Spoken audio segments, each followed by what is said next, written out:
Salut et bonjour à toutes et à tous, soyez les bienvenus sur France 3 Corse et VST. Pour commencer, Aude, comment réduire les inégalités hommes-femmes, en particulier professionnelles et sur le marché du travail.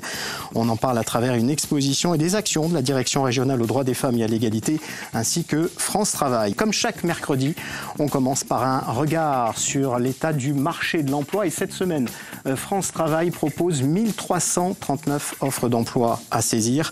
Le secteur de l'hôtellerie-restauration en particulier recrute. Le restaurant La Litorne, bien connu dans la région bastiaise de Jean-Michel Aubert et son chef associé Quentin Sanchez, recrute un second ou une seconde de cuisine pour un CDD de 6 mois renouvelable en CDI. Le salaire est de 1800 € net par mois. L'hôtel San Carl à Ajaccio recrute un serveur ou une serveuse de bar en CDI pour 1800 € net par mois. Et puis une secrétaire ou un secrétaire comptable est recherché par la société M2C à Bigouille pour un salaire de 1800 € net par mois et c'est un CDI. CDI aussi pour l'enseigne But qui recherche un magasinier livreur ou une magasinière livreuse pour un CDI à 1700 € net par mois à Porto Vecchio. Et enfin un job en intérim proposé par Visaltis Intérim, un intérim de 3 mois, 2300 € net par mois et c'est là aussi pour la région de Porto Vecchio. Toutes ces offres d'emploi sont à saisir et à retrouver en flashant ce QR code, mais aussi dans les agences de France Travail. Et puis, si vous êtes à la recherche de conseils pour de l'orientation, de la formation, du recrutement, eh bien France Travail organise la place de l'emploi la semaine prochaine. 6 rendez-vous du 7 au 11 octobre à Calvi, Poggiomezzane, Linguizet, Porto Vecchio, Olmet et Ajaccio pour tous ces rendez-vous. Mais pour l'instant, l'ensemble des offres que l'on vient de voir s'adresse aussi bien aux hommes qu'aux femmes. On parle pourtant encore de métiers d'hommes, de métiers de femmes, égalité de droits, mais dans les faits, qu'en est-il? Comment aller dans le sens de l'égalité? On en parle tout de suite avec mes 2 premières invitées.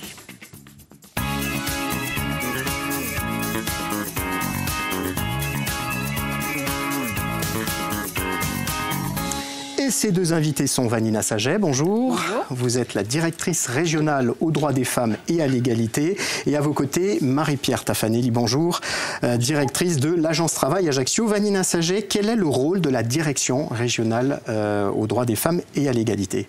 Alors son rôle est essentiellement tourné par le déploiement de cette politique publique qui est l'égalité entre les femmes et les hommes, autour de 4 axes principaux. Le premier, la prévention et la lutte contre les violences faites aux femmes. Le deuxième, plutôt des actions orientées sur la santé des femmes. Un troisième axe sur l'autonomie économique, l'insertion professionnelle des femmes et l'entrepreneuriat aussi mené par les femmes. Et enfin, ce qui nous réunit, la promotion de la culture de l'égalité dès le plus jeune âge. Aujourd'hui, on parle surtout de cette égalité ou de ces inégalités hommes-femmes dans le travail. Comment faites-vous et quels sont vos moyens ? Alors nous avons un grand panel de partenaires, d'acteurs associatifs, d'acteurs institutionnels pour venir travailler cette question de l'égalité entre les femmes et les hommes. Nous avons des outils, c'est pourquoi nous sommes réunis aujourd'hui, pour notamment travailler la question de la mixité dans les métiers. Donc cette exposition que nous venons vous présenter sera en effet présentée très prochainement pour les acteurs qui souhaiteront finalement aussi contribuer à la lutte contre les représentations de genre. Alors justement, cette exposition s'intitule « Le sens de l'égalité ». Elle sera inaugurée en fin de semaine dans l'agence France Travail à Ajaccio. De quoi s'agit-il ? Alors, comme je le disais, c'est un outil pédagogique qui a vocation à mettre en valeur des profils, des portraits de femmes et d'hommes insulaires qui sont encore peu représentés dans leur métier. Donc nous avons fait le choix de choisir 7 filières et donc 7 portraits, 6 femmes et un homme qui viendront à travers cette exposition en fait expliquer aussi pourquoi ce choix de métier et leur parcours de vie. Donc ça c'est aussi très intéressant et cette exposition a la vocation à faire le tour des établissements scolaires mais aussi des antennes de France Travail qui justement reçoivent régulièrement à la fois des demandeurs d'emploi mais aussi le contact avec les entreprises qui sont des employeurs. Alors on va revenir dans un instant sur justement les raisons, l'importance chance de faire une telle exposition et de voir pour quelles raisons on est encore et comment on fait pour lutter contre ces stéréotypes. Marie-Pierre Taffanil, pour quelles raisons c'est important pour vous d'accueillir cette exposition? La collaboration avec France Travail, elle vise à sensibiliser le public sur ces enjeux d'égalité professionnelle entre les hommes et les femmes. Et en travaillant avec France Travail, cette exposition, elle va bénéficier d'une portée beaucoup plus large. Voilà, en matière d'expertise sur l'égalité professionnelle et la mixité, mais aussi en visant et en ciblant un public beaucoup plus varié, des collégiens, des lycéens, des professionnels, pour après échanger sur cette exposition. Comment est-ce que vous intervenez justement dans cette sensibilisation à France Travail en faveur de l'égalité de ces métiers qui ne soient pas genrés en quelque sorte? Au quotidien avec les employeurs, voilà, tout simplement. Donc on a aussi des explications à donner lorsqu'on monte une offre, il y a des critères. Et lorsqu'on fait la sélection du public, on sélectionne tout public pour faire nos job dating, nos manifestations, voilà. Vanina Saget, aujourd'hui tous ces stéréotypes sont encore bien ancrés dans les mentalités. En clair, j'ai envie de dire, un transporteur, ce sera un homme, ou un chauffeur, ce sera un homme, et les métiers du soin, ce sera plutôt une femme? C'est encore un petit peu le cas, en effet. Alors on a affaire à des jeunes personnes au sein des collèges et des lycées qui ont évolué, évidemment, sur ces images que véhiculent les métiers, mais il nous semble encore important de pouvoir éduquer aussi, contribuer à cette éducation au sein des établissements scolaires, notamment aussi en faveur des enseignants, en faveur des équipes éducatives, en faveur des responsables de l'orientation professionnelle pour aider ces jeunes à faire des choix et de ne pas être limités par des représentations, voire des préjugés. Ça commence donc très tôt, ça se fait à la maison, à l'école. Ça signifie qu'aujourd'hui, quand on se lance dans des formations professionnelles, CAP, BEP, voire même un bac, on est déjà fléché? Oui, les chiffres le disent encore. On s'appuie sur ces éléments-là. On voit bien qu'il y a près de 80% des jeunes filles qui font le choix dans l'enseignement professionnel, une orientation vers l'habillement par exemple, alors qu'on voit aussi que 89% de garçons font le choix d'aller sur des filières plutôt tournées vers l'industrie ou le développement durable. Voilà, donc ce sont quand même des données qui nous laissent penser qu'il y a encore un travail de sensibilisation, comme dit Marie-Pierre, auprès d'eux.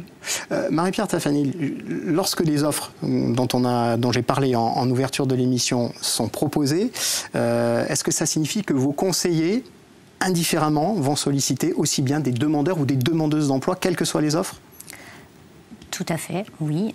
Voilà, comme je vous ai dit, lorsqu'on monte une offre, on doit aussi informer l'employeur. On ne peut pas mettre une offre genrée, donc on met bien homme-femme. Et lorsque nous sélectionnons tout public. Mais on s'aperçoit encore que dans certains secteurs d'activité, c'est beaucoup plus genré. Et il faut faire évoluer toutes ces mentalités. Les chefs d'entreprise, quand ils vous proposent des offres d'emploi, ils viennent parfois avec, là aussi, ces clichés. C'est difficile à faire évoluer, les mentalités? Ça commence. Voilà. Et il faut y aller tous ensemble et petit à petit. Il y a des secteurs qui sont encore bien fléchés par rapport à, on va dire, beaucoup plus féminins. Et puis d'autres beaucoup plus masculins. Voilà. Quelles sont les autres actions qui sont prévues justement dans le cadre de cette volonté d'aller vers davantage d'égalité d'accès au métier, quel que soit le sexe? Alors tout d'abord, cette exposition, elle va vivre dans toutes les agences de France Travail. Ça veut dire que ces panneaux, on va en faire des débats autour de cette exposition. C'est relativement important de sensibiliser, d'éduquer, c'est ce que disait Vanina.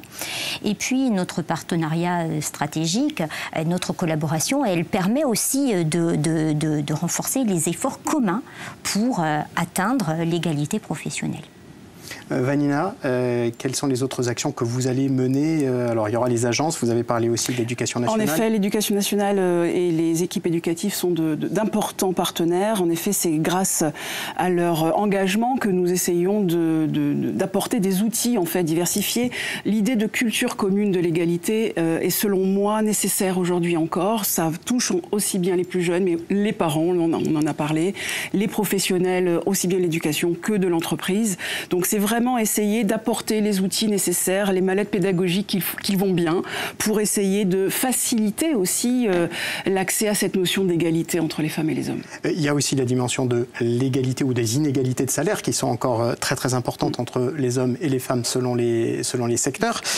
Ça aussi, c'est une dimension importante à France Travail quand on vient déposer des offres d'emploi chez vous?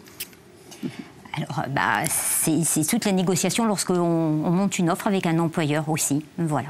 Lui faire entendre aussi par rapport au marché du travail, par rapport à ses besoins de recrutement. Mais c'est un travail aussi de longue haleine, sur cet aspect-là, l'égalité salariale entre les hommes et les femmes. On a parlé tout à l'heure des métiers du médico-social, plutôt féminin. Il y a encore des métiers aujourd'hui qui recrutent énormément, notamment dans tout ce qui est, on va dire, numérique, informatique. Là, ça reste aussi très genré. Tout à fait. C'est tout à fait genré. En fait, encore une fois, on s'appuie sur les données, on s'appuie sur l'expérience, évidemment, des professionnels.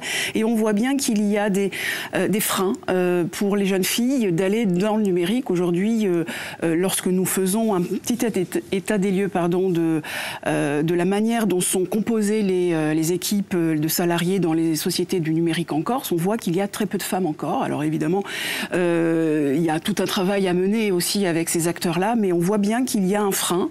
Et donc, avec l'Éducation nationale, l'idée c'est aussi, notamment pour une prochaine opération sur la semaine du numérique, c'est de pouvoir valoriser des portraits de femmes qui ont fait le choix d'aller vers le numérique pour donner envie, en fait, et lever ces freins auprès de cette nouvelle génération. Cette exposition, elle va tourner longtemps ? Très longtemps, le plus longtemps possible. On souhaite vraiment que ce soit un outil qui passe entre de nombreuses mains, auprès de nombreux acteurs. Donc dès la semaine prochaine, elle sera sur les routes de Corse et auprès des antennes France Travail, auprès de l'Éducation nationale qui a déjà fait. Et dès vendredi même. Dès vendredi, oui, ce sera dans les locaux de l'agence France Travail à Ajaccio. Elle s'appelle Le Sens de l'égalité. Merci à toutes les deux d'être venues nous en parler.